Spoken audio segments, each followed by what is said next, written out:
Hello and welcome to Main Mother Matriarch with me, Louise Perry. My guest today is Johann Kurtz. He is a Substack author. His Substack's called Becoming Noble, and he's written several very interesting essays about historical fertility rates, which we discussed today, particularly his argument, which I think is very persuasive, on the role of social status in determining fertility. If we look at the long history of fertility rates in a country like Britain, and increasingly this is true across the world, you see this centuries-long decline in fertility, which is often explained in relation to religiosity or increasing wealth, or all these other factors, which are relevant. But his argument is that actually what they boil down to is issues of social status, and so he goes into the intricacies of how that works.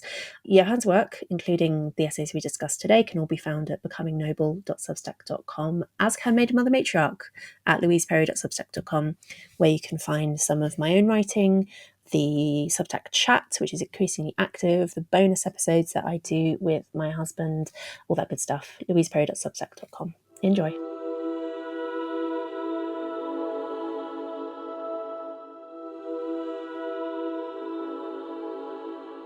Johann, I think I first came across your Substack when you wrote an essay, which did extremely well. I saw it shared everywhere, that was called, I think, It's Embarrassing to be a Stay-at-Home Mum. Is that right?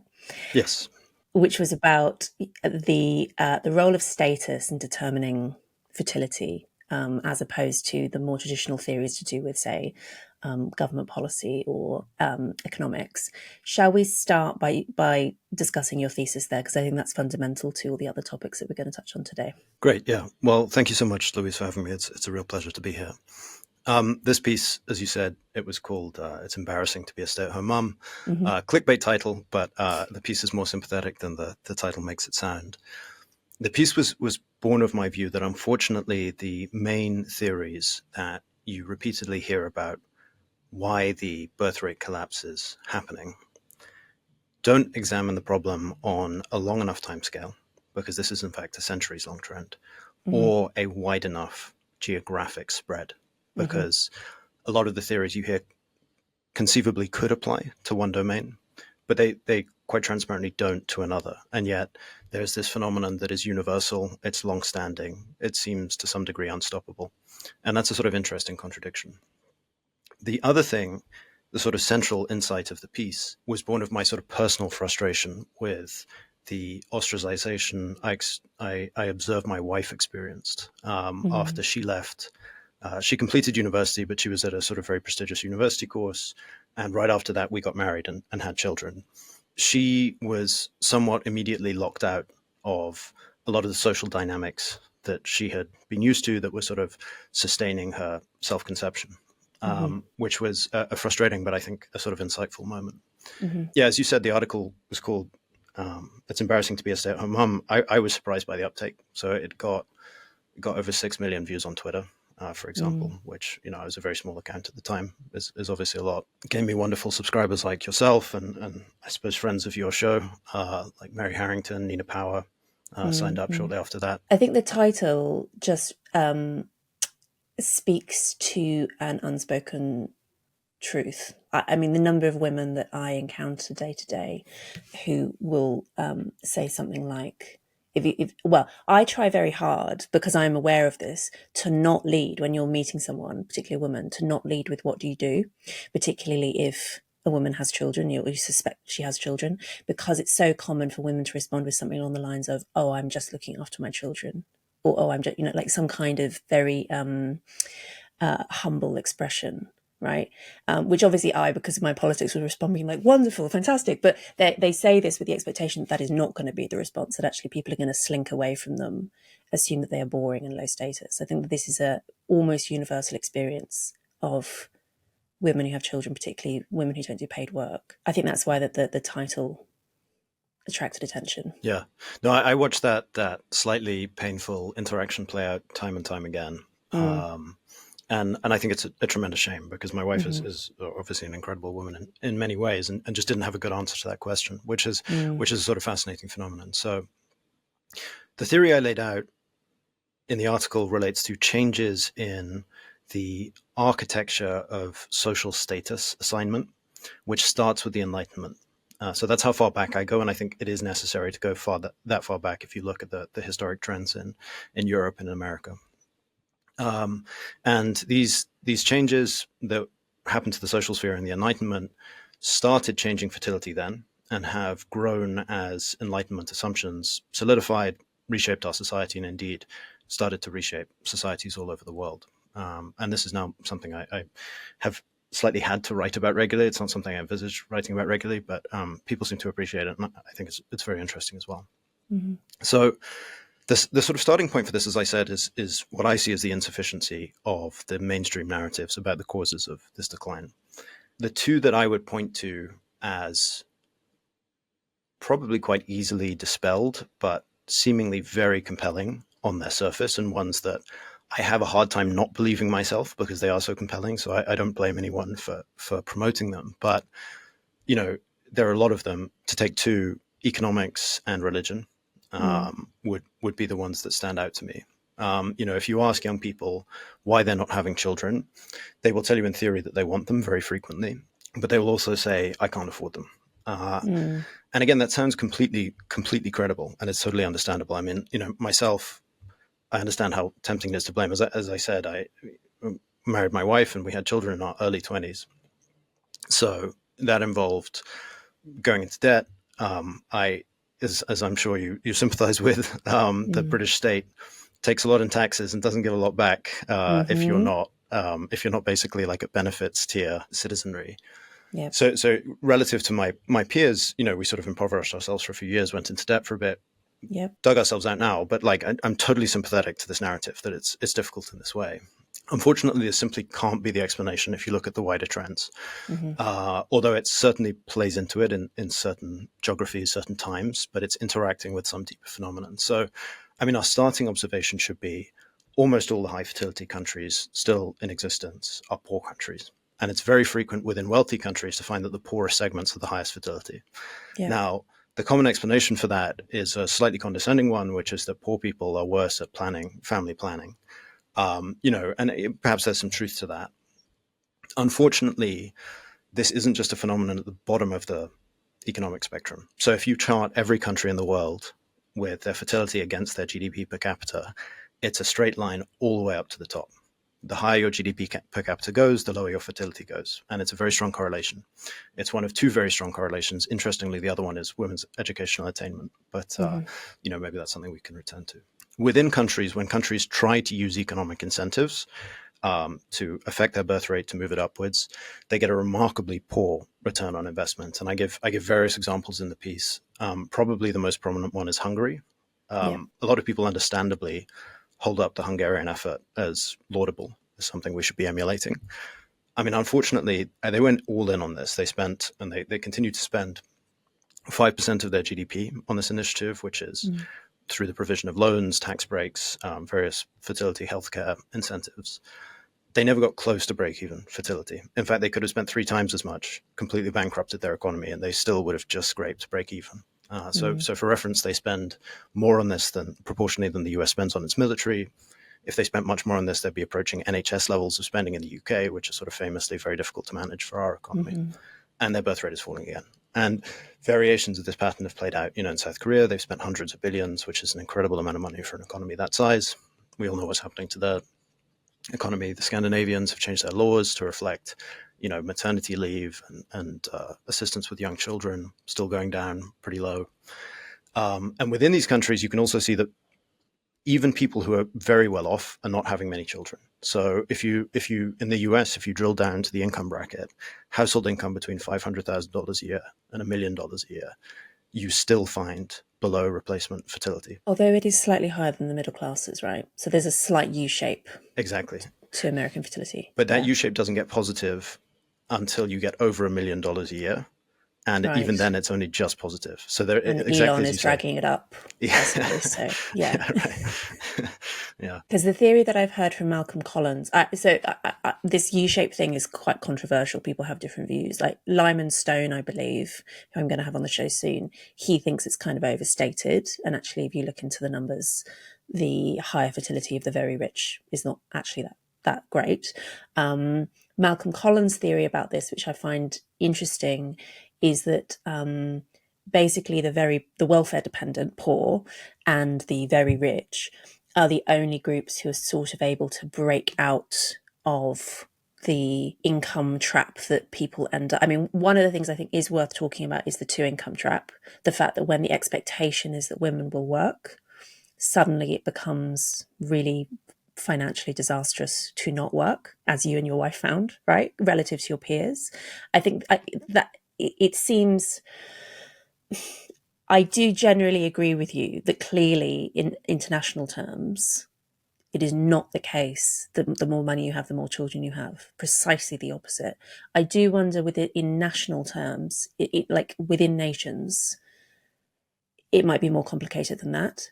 I mean, it is the case, for instance, that you pay much more of a penalty for having a child if you're an upper middle class dual income professional couple than if you are welfare dependent, because then all of a sudden you get free daycare, you potentially get a bigger social house, right? Like there are actually all sorts of perks that the state provide. It seems so plausible that would affect people's fertility. Is it really possible that it doesn't at all? I mean, can we really pass this in the numbers, do you think? So I think you're absolutely right. And I think it absolutely does affect fertility. I just think there's a sort of multiplier. There's a hidden multiplier here that we're not accounting for. So the question is, what is that multiplier? Like, it's clearly not a direct correlation. More money is more children, but it is affecting the birth rate somehow. And we just need to figure out what the missing piece of that equation is to understand how our inputs are resulting in our outputs. And as I say, I think that's social status, but demonstrating that is maybe should we do religion quickly, because I think it's another interesting one. Yes. So it is the case, right? You will concede that the frequency of religious service attendance is also correlated with fertility. It is. You should ask Lyman Stone about this, because this is very interesting. I like Lyman Stone. So, okay. For any listeners who think religion is the answer, I'd encourage you to do the following exercise. If you Google image search US fertility rate 1800 to 2020, what you'll see is that the fertility drop goes back hundreds of years, and it has a short spike between about 1940 and 1975. The baby boom is the outlier. The baby boom is the outlier. Yeah. By 2020, it's dropped under 2. But at 1800, it was 7, and presumably before 1800, it was higher than 7. The fall is consistent, with the exception of that temporary spike. Now, for viewers, we're playing fun games today on the podcast. I'd encourage you to think about what you would expect the religiosity graph over the same period to look like. Most people, and I completely include myself here, would expect it to follow basically the same pattern, right? So like very high 200 years ago, as measured by something like church attendance or religious membership organization, something like that. And with a spike in the 1950s, famously a religious revival, and then today very low. Actually, it's quite the opposite. People radically overestimate the religiosity of America's history. So if you Google rates of religious adherence, 1776, the American founding, to 2000, you'll find graphs of people like the social scientist Rodney Stark, who's excellent, and indeed Lyman Stone, who's excellent, which show that the percentage of Americans who actually had any kind of formal affiliation with a church or regularly attended church in the period immediately following the founding was very low. It was maybe hovering around 20%. Now, this probably understates the number of people in the country who took religion seriously, partly because America was a Protestant and very geographically sort of disparate nation, so not everyone was within walking distance of a church. But nonetheless, the sheer negative correlation of these trends is difficult to ignore. And I know people are probably saying, well, the graph probably isn't showing the full story. What about the Puritans, for example? Puritans are not representative of, certainly in the period following 1800, what the average American was anything like. It really is consensus opinion that religiosity in the US has grown in the last 200 years, certainly up to the 1950s period. Probably we're still at far higher rates than we were back then through famously various religious revivals, the evangelization movement within the heartland, and so forth. So, yeah. That in Britain, the pattern is different though, right? I mean, there have been ebbs and flows in terms of British religiosity, because famously you have evangelical revival in the early 19th century and so on. But church attendance has been dropping pretty consistently, I think, in Britain for the last 100 years. So that's true. Mm-hmm. But even if you zoom into the population that still attends church every week, i.e. the most religious population in our society, and a population that is more religious, or at least more actively religious, than our nation has been, England has been, or America was on average over the course of the last 200 years, you still find barely break-even fertility. And it dips below break even. Whereas, 200 years ago, they were up at 7+. So that it's a very stark change. It's not Yeah. as, yeah. And that was just the average. That wasn't religious people. Yeah, the fertility of the 19th century in particular is absolutely stunning. I was reading recently about Australian fertility. There was a period in the late 19th century where Australia was the richest country in the world in terms of GDP per capita, and it had a TFR at about the same period of 6. So it was and pretty low infant mortality, because this is at the end of the 19th century, where they've benefited from all of the medical advances of the Industrial Revolution at that stage. And so you're talking about the richest country in the world with a fertility rate of Niger. Right, modern Niger. This is so difficult to conceptualize because it's so different from how the world looks now. Okay, so religion might explain to some extent now differences in fertility between modern people, but it doesn't explain the historical drop. That's the argument. We still have that hidden multiplier. Why religious people today are so much less fertile than religious people were 200 years ago, and this is true for Catholics as well, who aren't supposed to use contraception. And the graph doesn't really correlate with the advent of modern contraception, and people have always found ways to contracept. So it's not as simple as that. Although I'm sure there are listeners who will attest to this. Catholics of my friends and acquaintances who don't use modern contraception, who just use fertility tracking, they have a lot more kids than other people, right? like natural cycles, etc., doesn't actually work that well. I concede that people have always used forms of contraception, including ancient peoples have always found ways to reduce pregnancy rates. But why would people use the pill, the coil, whatever, if they weren't effective, right? They clearly do reduce pregnancy rates, right? Yeah, almost certainly. I'm not going to put myself forward here as an expert, but I will say that the natural family planning method is what the youth would call a skill issue. You have to... Yes, okay, but I know some I'm not going to name names, but I know some very otherwise skilled people who just keep getting pregnant using this method. It doesn't work that well. Yeah. She knows who she is if she's listening. Well, shout out to that person doing that bit. No, but absolutely. Again, a factor, totally credible. I believe it, at the micro level, at an individual family level, has a big impact, whether you're contracepting or not, probably has a significant effect at the macro level in certain societies, certain times. But it's just not there's not a sudden shift in the birth rate at that point. Again, you have to explain these trends, which go back hundreds of years. So what's that multiplier? Do you want me to give my shot? Yeah, go for it. So with we've knocked down all the other possibilities. What do you think is this hidden factor? Okay, so I think we got to go one level deeper and start looking at fundamental human instincts and how they've been reshaped in the last few hundred years. So my theory is that there is a fundamental cause of these trends, which manifests in the form of different proximate causes in any given society at any given time. This fundamental cause is status. That is the gist of the piece. Specifically, I believe that the Enlightenment brought about changes in how our societies assign status to their constituents, which resulted in the social status outcome of a child being lower in many situations than various newly competing pursuits. And I think at the highest possible level, I don't think that should be too controversial. Obviously, if you think back to the medieval period, you have titles, peerages, very entrenched class structure, religious governance of society in many ways that looks very different to how it is now. Now, if this was the case, then we would expect to see what we do see. And, hopefully what I've illustrated to some extent. I go into more detail in the piece in various other factors that don't quite work, which is that there is a newly heightened sensitivity to anti-reproductive pressures of all kinds, which have become available to various degrees. So what do I mean by status? social status it's a field within sociology. It's an important field. It's one of the sort of fundamental human motivations for action in society.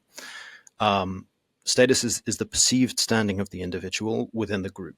So meaning their social value, their place within, formal and informal hierarchies. Formal hierarchies in the case of a company, or titles or anything like that. Informal hierarchies in which circles you move in, how you're regarded in those circles, and so forth. Mm-hmm. If you're receiving things like respect and inclusion, deference, you're in a relatively high status situation then and that. If you're receiving, or if people are comfortable giving you derision, ostracization, ignoring you, humiliating you, then you're relatively low status in that relationship is sort of the simplest way to explain it. And hopefully that's sort of fairly naturally congruent with what people experience in their lives. There's this fantastic book, which I think you referred to, by Will Storr, called The Status Game, which is I'd love to get him on the show. It's one of these books that says obvious things, but in such a compelling way that it's quite I found it to be quite life-changing, in that I'm much more attentive to all of the subtle status games that he identifies than I was before. I think that's the best introduction to the field of study, which, as you say, is a very serious one. Status is enormously important in terms of human social structures. Yeah, no, exactly. And plus one to recommending that book. I certainly borrowed a lot from it in the formation of this idea. I'm basically taking a model he pursues and he applies to other sectors, to the sphere of fertility. So status isn't a binary, it's a spectrum, and it varies for each of us as we move between groups, contexts, roles. Status is not something that can be eliminated or that it's desirable to eliminate. It's an important mechanism for the functioning of society, because gaining it is a sort of motivation for each person to act productively and gain the respect of their peers and so forth. So there's a fundamentally healthy impetus there, although it can become very pathological in certain circumstances. We're hardwired to understand it as important. In basically every interaction we have with another human being, we're making sure we don't humiliate ourselves, for example, and trying to win their respect. You gain it through behaviors that are regarded by the social consensus that you're in as good. So this is achievement, this is etiquette, this is defending the group or elevating the shared interests of the group in some way, and through and then you sort of communicate it through the possession of status symbols. So this would be titles, public displays of respect people have given you, wealth, physical assets that indicate that you are wealthy, something like that. It's worth saying as well that some people will hear Storr's thesis, I hear all of this and think, oh no, but I don't care about status because I'm not materialistic and I don't buy expensive things and I don't care about etiquette, whatever. It's like, no. Every social group has status hierarchies within it, including, say, ascetic religious movements, where actually the fact that you forego materialistic displays is a sign of you being high status, right? So everyone is operating within these games, even if we don't realize it. And the way the symbols of status just vary between the group. Many of you will know that Christianity is a subject of fascination for me, and the role of Christianity in shaping the modern world is a theme I return to again and again on the podcast. My view is that we really can't understand the world or ourselves without getting to grips with it, which is why I'm very glad to point you towards a new online course called 321. It's an introduction to Christianity that's imaginative, thoughtful, engaging. It assumes absolutely no prior knowledge. It's presented by the wonderful Glenn Scrivener, who has been a guest on the MMM podcast previously, and I've also been a guest on his show. Glenn presents 8 video-led sessions which are based around some beautiful animated stories that illustrate the Christian message. You can check it out for free at 321course.com/MMM. Just enter your email, choose a password, and you're in. There's no spam, there's no fees. Just visit 321course.com/MMM. And now onto the show. I'd encourage you to keep interrupting me because I forget to breathe when I talk, and I just I'm panting after 30 seconds. So please keep going. No, but that's absolutely right. There's no escaping its importance. Whether or not you believe it applies to this sphere, it's it's fairly well established that it is, at least in general human conduct, an important factor. So through this lens of status, we see that if a trade-off is to be made between having children and another activity which results in a higher status conferral. An example would be, in certain contexts, not universally, but pursuing a successful career in a respected field by a woman, Mm-hmm. then having children may be deprioritized because of the direct nature of that trade-off. Now, that's not to Mm-hmm. say that that trade-off is universal or we find it everywhere, but where it happens, it probably will be a significant factor in the calculus. And because having and raising children is an inherently difficult and expensive and time-consuming endeavor, these trade-offs are actually very common. As I've Mm-hmm. discovered, I'm sure you've discovered, you Yep. make sacrifices to have children. And some of Yep. those sacrifices will mean that, as we said at the beginning, when you find yourself in situations like someone asking you what you're doing, what do you do professionally, and you don't have a good answer, Mm. you lose at least some measure of status in that Mm. interaction. Mm. Mm. Yeah, you feel humiliated in the moment. So it's worth asking, like, is there a way we can sort of cut through the noise and like isolate that multiplier, like actually prove the existence of status as a mechanism rather than just as a secondary effect, which Mm-hmm. we're guessing is present, like, physicists' dark matter or something? Mm-hmm. And I point to various case studies in the piece, which I think do illustrate status as a mechanism, as a primary mechanism, quite clearly. I think it would be overkill to go through all of them, but the sort of polar opposite ones are Georgia and South Korea, if it makes sense to touch on those. Yeah. If status was operative as a powerful determining factor here, we could expect to see interventions which alter the status of parents to, if it elevated the relative status of parents within a society, it would increase fertility. The opposite would be true. We might expect at a general level communities where parents are higher status than others to have higher rates of fertility. Mm-hmm. And we might expect communities with unusual status signaling patterns to also feature unusual fertility patterns. Yeah. And I think we do find that. And as I say, there are many examples, I think more than I mentioned in the piece, but the two sort of neat ones to illustrate are Georgia and South Korea. So Georgia is a Eurasian country. For the American listeners, I'm not talking about the state, I'm talking about the country, with a population of about 4 million. Wonderful, very beautiful country. A very strange phenomenon from a fertility perspective happened in the mid-2000s in Georgia, which is that their birth rate suddenly spiked by 28%, taking them from significantly below replacement levels all the way up to replacement levels in a very short period of time, in a 2-year period. And this happened without any intentional effort by the government, certainly no money spent, no laws changed. What happened? This sounds like a not credible excuse to anyone that hasn't looked into it. There's an Institute of Family Studies study which tries to isolate other factors. It can't find any. It really does look like this was the cause. The Patriarch of the Georgian Orthodox Church, which is a very prestigious organization within the country, as the Orthodox churches in many Eastern European and Eurasian countries, announced that he would personally, his name is Ilya too, he would personally baptize and become godfather to any third child onwards born to a set of parents. And what you see is, and the reason this is easy to isolate is that third children onwards specifically boomed from that point. And in fact, there were continuing declines in first and second children in various families, but third children for families for whom that was an option, they suddenly boomed. They boomed so much that it brought the country up to fertility, to parity. Now, Mm-hmm. that's shocking because there aren't actually that many families in any given society who can have third children, right? Like there aren't that many. It's a minority of people that already have two.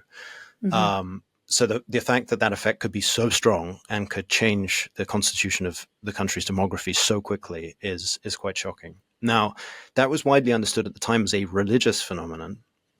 I don't think it's quite that, because you're already commanded to be fruitful and multiply, and there are various impositions to have children, and it's understood as the rightful end of marriage within the Christian context, one of two Mm-hmm. rightful ends.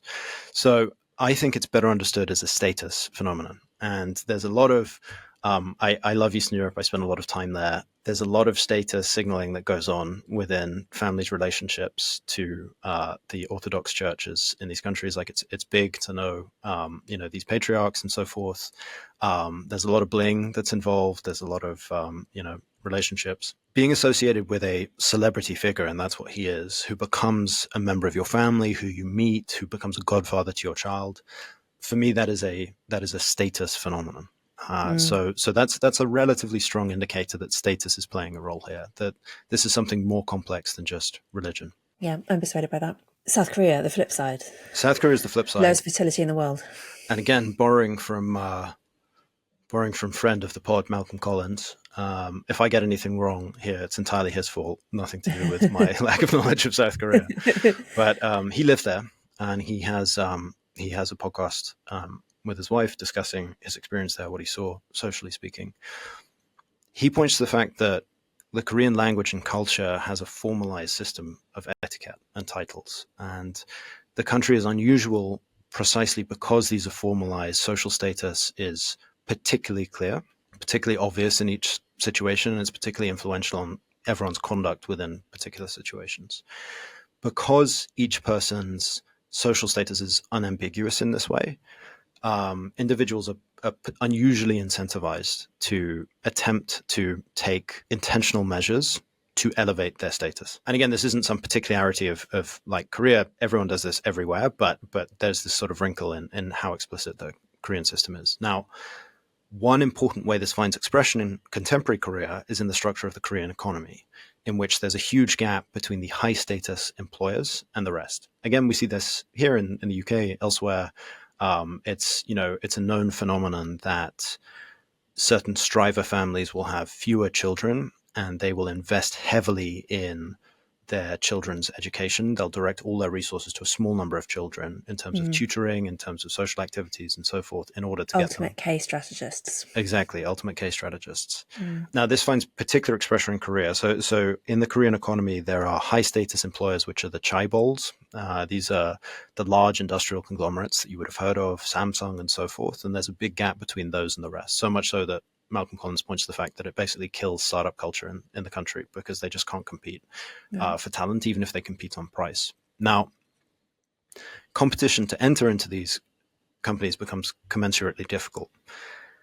Largely, this hinges on which university you go to. Largely, that hinges on how you perform in the universal mandatory exam, which precedes university. And for anyone that hasn't looked into this, it's quite an event. I'd encourage it. I mean, like we get a bit of this here in the UK. Like everyone's a bit stressed out around their GCSEs and A levels or whatever they're called now. Revealing my age there a bit. But in Korea, it's intense. So they ground all planes on the day. Wow. They shut down traffic. There's an incredible spike in suicides around this time because of the pressure. In order to perform at this exam, as you say, it's an ultimate K strategy exercise. So you have intensive private tutoring of children. Children's whole lives up to that point are subsumed within a kind of study culture. This in turn, and this extends not just, from the richest families, but it continues all the way down to relatively less affluent families.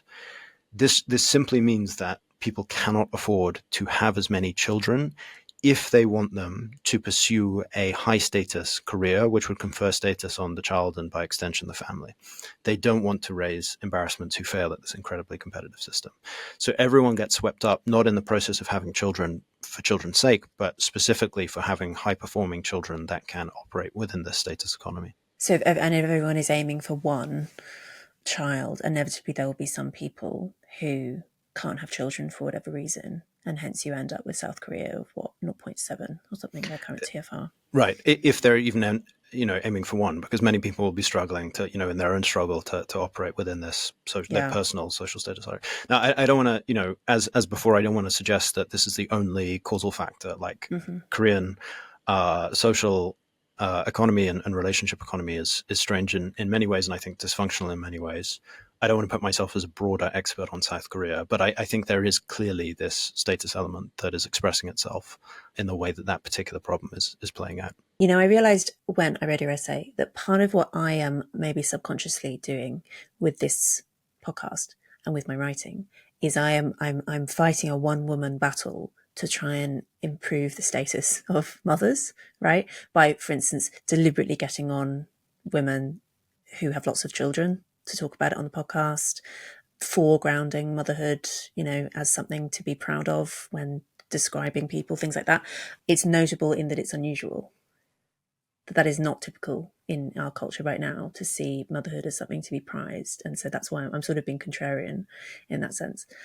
Just returning to the Western context, you spoke earlier about the Enlightenment being the sort of crucial hinge point at which you start seeing fertility declining. That could give the impression, which I don't think you want to give, that it was something ideological, that it was something to do with, Rousseau or whatever, right? Given that this happens, though, everywhere, when everyone reaches a certain level of GDP per capita, it's not ideological, right? It's got much more to do with how the economy changes upon industrialization, and therefore how society changes and status gains change, right? Do you want to expound on that? Yeah, I mean, I think to some degree the two are necessarily interlinked, but it's certainly when people make their own fertility decisions, they're not thinking about what John Locke wrote in the first No, treatise of indeed. loyalty or whatever. Well, I was, but maybe most people don't. But I think, as you say, it's about how these ideological assumptions intertwine with the structure of society and indeed various other causal factors. Mm-hmm. Complete aside, but I found the beginning section of Mary Harrington's book very enlightening in this regard, which is that because of technological changes in society, it was inevitable that women's role was going to have to change because their situation was becoming much more precarious as tradition. So it wasn't simply an ideological change; it's due to structural factors in society. Mm-hmm. So here's what I mean by this. Let me attempt at 9 a.m. a sort of 2-minute intellectual history of Europe. Mm-hmm. In the piece, I blame liberty and liberalism. I think some people took the wrong impression from that, and they would say things like, well, China has a low TFR, and therefore it can't be liberalism. Mm-hmm. China operates under a post-Enlightenment ideology as well. So I should perhaps explain that. So the Enlightenment is an intellectual movement that emerges out of the scientific revolution in the 16th century in Europe. Mm-hmm. The scientific revolution was when the field that we now understand as science became distinct from its interwoven nature with religion and philosophy and so forth, which it was up to that point, through the work of figures like Francis Bacon. His scientific method focused on empirical observations rather than philosophical deductions in attempting to arrive at the truth. So this is about systematic experimentation while keeping an open mind rather than attempting to assert theological premises and then derive logically from there the constitution that the world must follow. So it's about sort of data rather than underlying beliefs, basically. This was a revolution because it inverted how we relate to the world. So the scientific method requires intense skepticism of our existing assumptions and belief systems because these can distort interpretation famously. The Enlightenment was the application of these principles to the spheres of governance, of politics. And the idea was that politics itself could become a science. This is a sort of universal conception amongst this period, the key thinkers of this period, and perfected over time. So religion and tradition were newly open to skepticism under this paradigm, and experimentation, hypotheses about the perfection of society and what that would entail enter into. Science is a method, it's not an end. So there was still this open question about what end we were going to use this new method to pursue. And that animating ideal, for various reasons which are interesting, if you look at Locke, he's actually using theological justifications himself, but probably off topic to go into. That animating ideal, instantiated largely by Locke, ends up being liberty. So this is the idea that individual freedom should be secured through, the rights mechanism of the human individual. The key Enlightenment question is thus, how do you scientifically arrange society in order to maximize individual freedom? This evolves into various schools. I just want to note that this also applies to Marxism. It's just that Marxism understands freedom a little bit differently. There's a whole theory of freedom from exploitation of the individual, and so forth. In the West, this, and I'm like very broad brushstrokes here, but forgive me. This evolves into sort of social contract theory, John Rawls, etc. We find ourselves where we are today. This theory expresses itself in various political changes increasingly over the next few hundred years. Famously, the American founding is founded on Enlightenment principles explicitly, but implicitly, this entire conception that our everyday activities should be subsumed within a paradigm which is to some degree utilitarian. So we're looking at, how does this company examine its processes to maximize productivity? How does our government bring in specialist experts to assess how it's performing against various metrics, and so on and so forth? So the key characteristics of this liberalism are a growing belief in the natural equality of man, property rights, separation of church and state, and the freedom of man to pursue any activity which is not expressly forbidden by law. Mm-hmm. Now, I think that in multiple ways suppresses fertility, one of which actually is expressly ideological and is a direct effect to this day.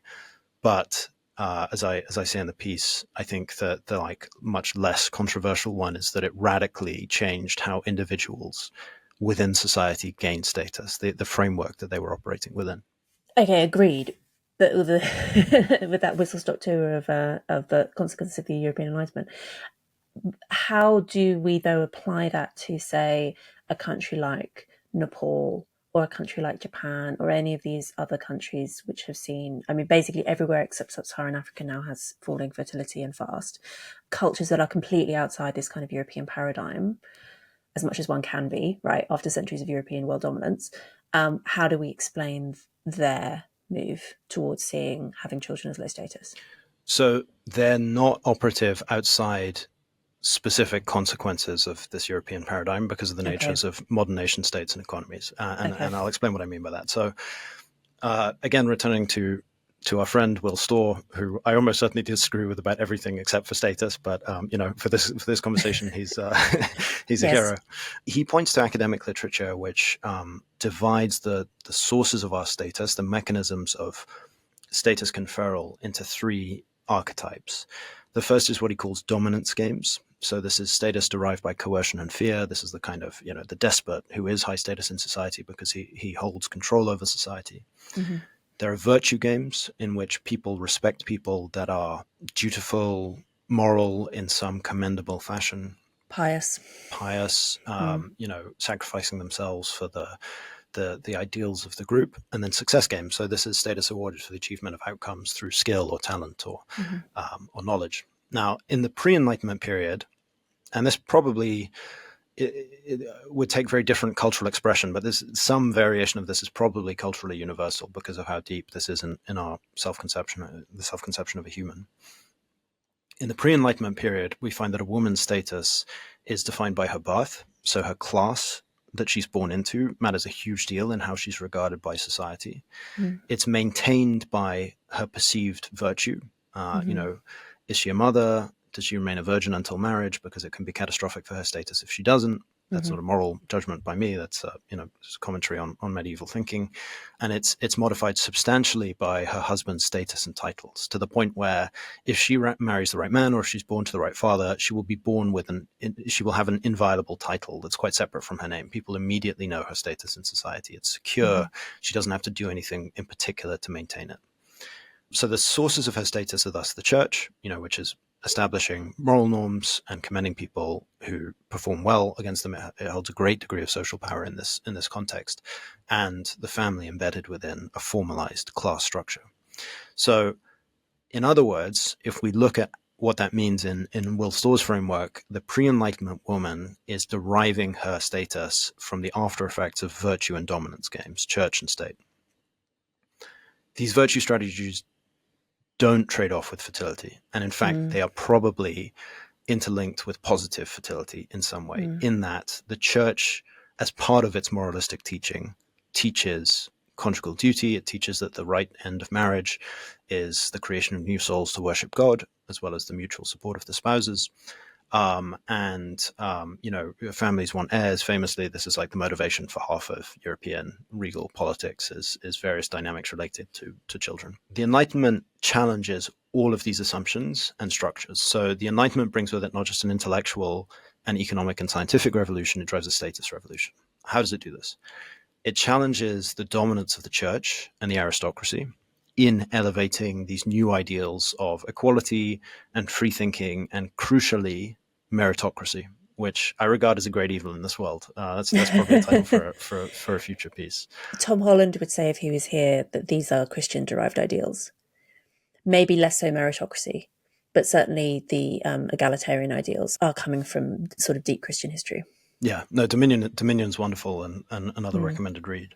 And again, it points to how subtle all of this is, because it's not about, on the one hand, this is a revolution. On the other hand, in some sense, it is the ascendancy of values we've always held into a different position and was perhaps inevitable given wider contextual changes going on. Yeah. So why does meritocracy suppress fertility? The emphasis on the moral primacy of meritocracy changed the primary operative virtue game in most social settings from dominance and virtue to success, which was the third of our categories above, in the newly created what comes to be known as the public sphere, which is this far more open social architecture, with those who have demonstrated in some capacity exceptional knowledge, and this is to do with the printing press and various other technologies, or professional skill held in newly high esteem, in a way that often eclipses, titles which are increasingly seen as irrelevant or outdated if those same nobles aren't able to perform within the strictures of this new context. Now, importantly, meritocracy is an individualist by its very nature model of status. So you don't get these same positive externalities of status that you do in the church or the family setting. So could women not, though, to some extent, piggyback off a husband status through meritocratic means?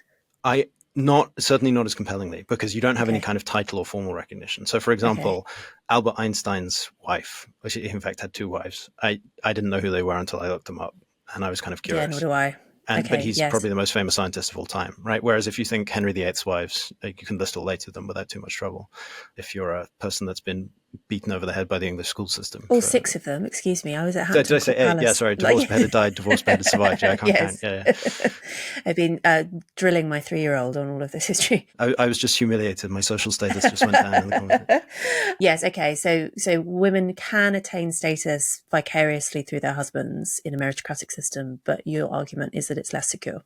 It's less secure, which is one of the reasons why it is inevitable that women very naturally push for greater access to the marketplace of mechanisms, i.e., the private sector, politics, sport, etc., in which you can demonstrate, because initially they're actually shut out of meritocratic assignment mechanisms altogether because it's difficult for them to work and so forth.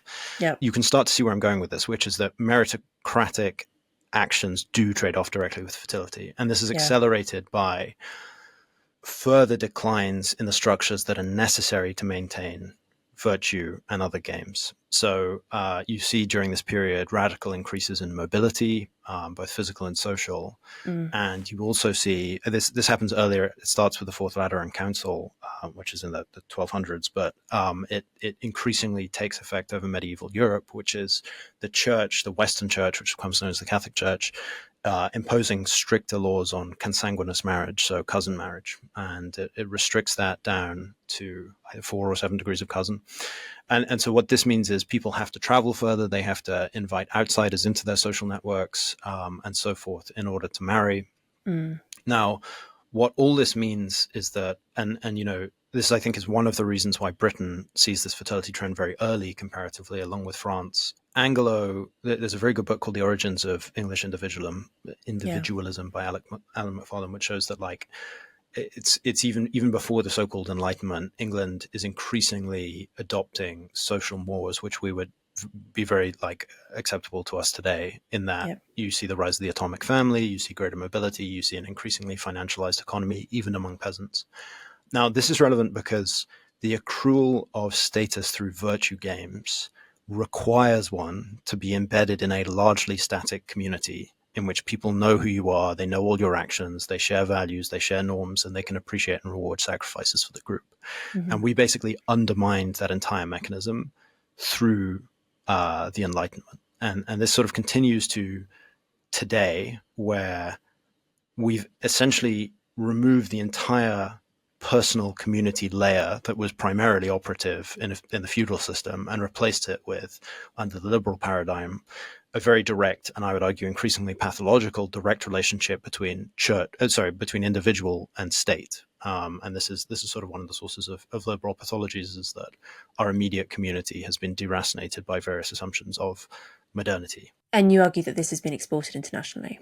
Yeah, I mean, basically all competitive modern economies are meritocratic in some sense. And to the extent that one of the things you see is that the more culturally foreign an economy is to the West, or a society is to the West, the more variant its fertility rates are. And in the piece I point to Mongolia, which is a very interesting country, because I actually saw a post on Twitter coincidentally the other day, which is why don't you ever hear news coming out of Mongolia? And there's a lot of interesting reasons for that. It's a large country, obviously. Yeah. But English was suppressed as a language by the Soviet authorities when it was a Soviet country, and it never sort of recovered. It's one of the least English literate countries in the world. It's entirely landlocked. The structure of their economy is odd. They have their own alphabet, their own language. It's like totally impenetrable in a lot of cultural ways to Western cultural assumptions. And they have indeed a relatively high rate of fertility, one of the only Northern Hemisphere countries that does. Mm-hmm. And this sort of takes us back to our original question, which is, why is it so difficult for mothers to answer the question, what do you do? It's because the operative status assignment mechanism in almost all settings now is assumed to be status. You want to find out how intelligent this person is. Do they go to the right schools? Do they have a job which impresses you? Do they work in an interesting field? Do they, and if you're a mother, that's just not a good answer to that question, because that's not a success mechanism. That's something else entirely. So the paradoxical thing about what the Enlightenment did, if we take your argument, what the Enlightenment has done to fertility, is that actually what it initially did is see an explosion in population, right? Because what it initially did is it effectively drove down mortality rates, particularly infant mortality rates, through the scientific revolution and through the industrial revolution. Only then, several centuries now down the track, for it to cause them to crash, because we've eliminated mortality, not eliminated, but basically eliminated infant mortality and lowered all other kinds of mortality. And that's now the point when the status game set in and you see crashing in natality. Is that basically the narrative? That's sort of the narrative. So you have this all takes a long time to unfold. There's this interesting question of what are the moral factors actually implicit within the raw structure of liberalism, and how long does it take for those to fully express themselves? So in the early liberal period, when you have increasingly a society that is defined by laws which are established under a liberal paradigm, but you have a lot of cultural holdover from the sort of traditional Christian West, is it actually liberalism that's driving people's decisions? And it's my answer would be increasingly so, but not yet totally. Today, when you have people that are sort of subsumed from birth within every, I would equate modern assumption about the radical autonomy of the individual in their self-conception, in their duties to others, in whether it's necessary to have children, whether marriage is necessary, what form marriage takes, what gender relations, what constrains the boundaries of gender and so forth. I would argue that bound up within that liberal paradigm are answers which suggest a radical individual freedom, because liberalism is, in some sense, a revolt against the unchosen and inviolable constraints which the previous system imposed on the individual.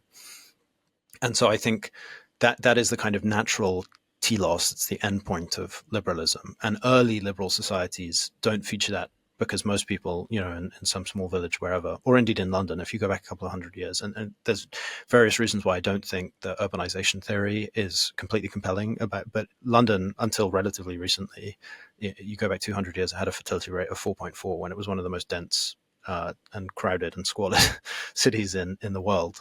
Yeah. And almost half of those children would have died before adulthood. Yeah, right, exactly. So when people say now, people aren't having children because they don't have sufficient economic security, I don't find that totally convincing, because their ancestors would have expected, it's horrific to think about, but many of their children to literally die because of healthcare insecurity and so forth. And there were radical rates of difference between the death rate of the nobility and the peasantry, and yet the peasantry still had children. So so I think people assume the pertinent question today is, under this paradigm of radical freedom, will people, when people are as free as possible to pursue their desires, and their actions are constrained only by consent and what they want to happen, do people want children? And we've sort of reassured ourselves that no, if we just sort of rearrange policies in the right way, the polling which suggests that people want children will manifest, and we just need to unlock that. People naturally want children. Yeah. My suggestion would be, people say they want children, but their revealed preferences, even in situations, like I said, when you earn more than $500,000 a year, show that desire is at least less strong than, all kinds of other modern social participation and amenities and pleasure mechanisms. Having children is just like, I think it's wonderful. I wouldn't describe it as fun. Like, I'd advise everyone who can to do it. I think it's one of the greatest life adventures. I love my children to bits, but boy, there have been some tough moments in there. Like, I'm simply not having as much fun as my friend who's just spent the last month in Bali doing Brazilian jiu-jitsu and surfing because he's got no kids and infinite money. So All joy but no fun. joy but no fun. Yeah, exactly. Yeah.